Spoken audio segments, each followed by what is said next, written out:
Yo, yo, yo, good morning. Grateful for another maggot-free day above the dirt. Jersey Shore, check it out.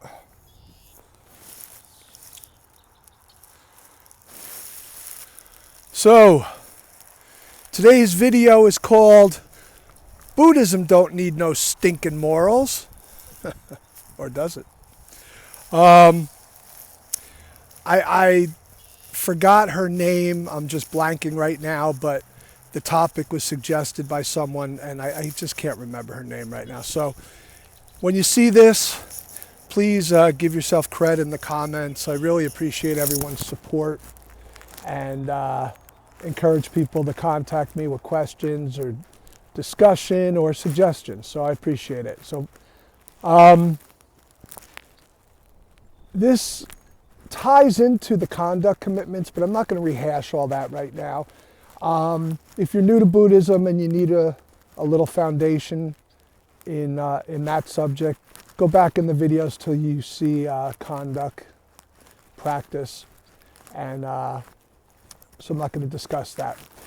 But I am going to discuss ethics and morals, and I'll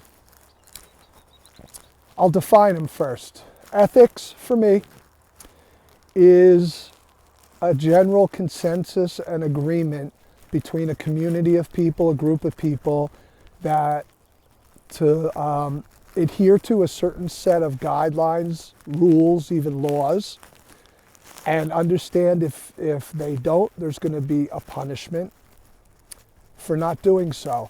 And understand that the enforcement of the enforcement of ethics is by the group. It's the group enforcing ethics upon the person.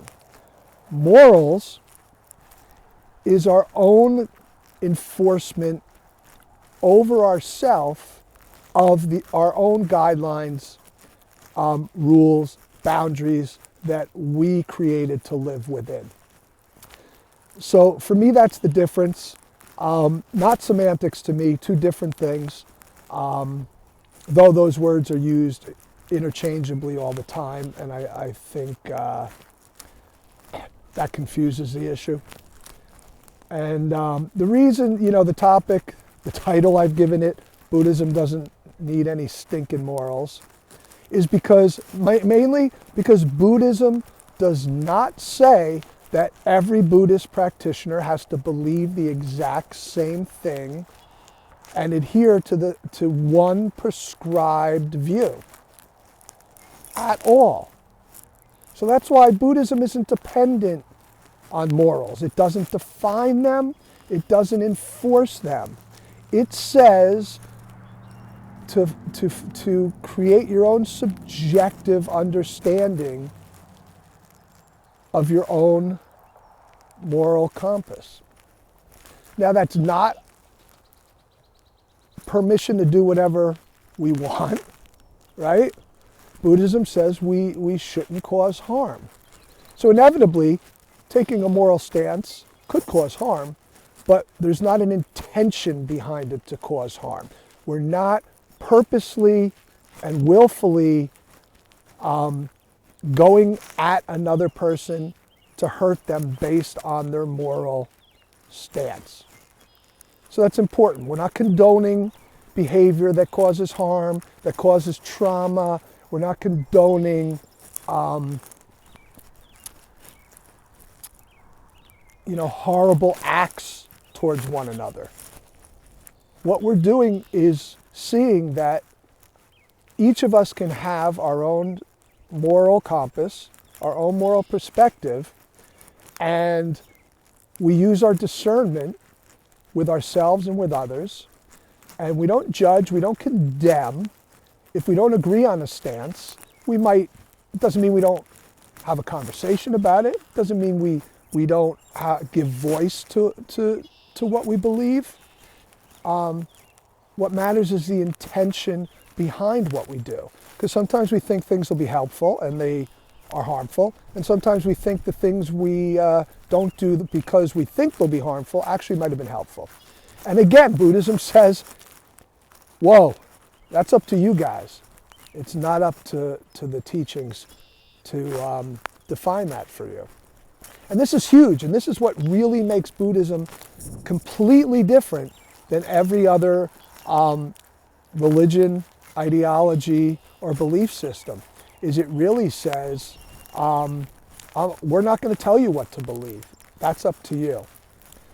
Now, it doesn't mean we don't have conviction in the philosophy, but ethics and morals, belief in teachings, don't mean anything if we don't assimilate them into our lives in a skillful way. So the reason I also say that Buddhism doesn't need any stinking morals is because there's a different, dare I say, level. There's a different way of actualizing these things. And it doesn't mean it's not the foundation we stand upon, but the way, the general word used to describe conduct practice is sila. And sila, best translated, means virtue. So Buddhism is not dependent on any one moral code or one ethical code. It is dependent on how a person acts out their own ethical and moral perspective through virtue. So if you've read my books, if you watch my videos, you know my huge theme is Buddhism is something you do. So virtue is virtuous practice. It's a verb. It's what we do. And the word virtue, going back to Latin, I think translates to good man or man that does good. But forget good or bad, right or wrong, all that stuff. If we focus on virtue, the definition is about doing what's best in the situation, what is best in terms of serving others, in helping others and not causing harm. So virtuous practice is what we do that keeps us from being dragged down and attached and entangled in an ethical moral battle with others. I need to rise above even my own moral beliefs and ethical beliefs in a sense, don't overthink that, to be accepting of others so that I can get past, if I can't let their moral perspective, their differing moral perspective stop me from doing the right thing for them, in service to them.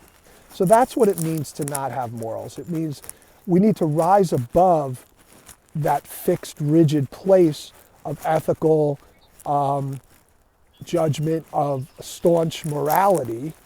Doesn't mean we're a better person. It doesn't mean we have a higher ground. It means we see the oneness in all. It brings an equanimity and equality to our interactions with others. So we don't need to be ethical or moral, but we need to have virtue, and we need to be virtuous in everything we do. And everything we do should be with compassion, kindness, love, understanding, and a service to others, no matter what position they take. So I hope that was helpful. Have a great maggot-free day above the dirt. Peace out.